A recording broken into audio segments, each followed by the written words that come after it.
One of the interesting things about any type of emotion that you would consider negative is remembering that it is a complete automaticity. When is the last time you pick and chose what thoughts came into your head and paraded around? When's the last time you chose what emotions you just felt? When's the last time you chose the fact that you got upset about something or sad about something? These are not things that you control.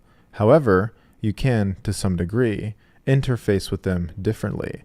You can essentially manage the way that you interface with these thoughts, these feelings, these emotions, these sensations in a healthy way, so that way they don't negatively impact your life, and in this case, more specifically, trading. Now, first, it's important to understand where these things come from. They're normal. There's nothing wrong with you whenever you get angry. There's nothing wrong with you for getting upset or fearful.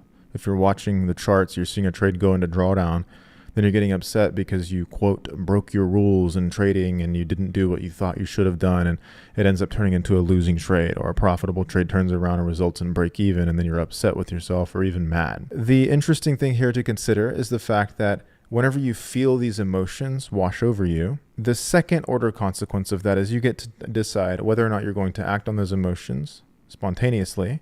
And that's what feels right in the moment. It feels right. It feels satisfying to just act on them immediately. Perhaps this is just jumping into a trade because you have the fear of missing out.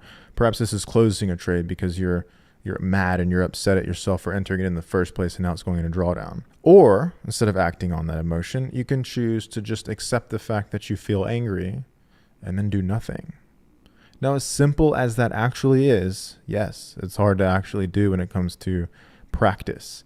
And it's very difficult to do over and over again in a consistent, predictable way unless you have enough experience and take the time to develop the mental fortitude and persistence to continually and reliably ignore those negative discursive thoughts and feelings like fear and sadness, and in this case, anger.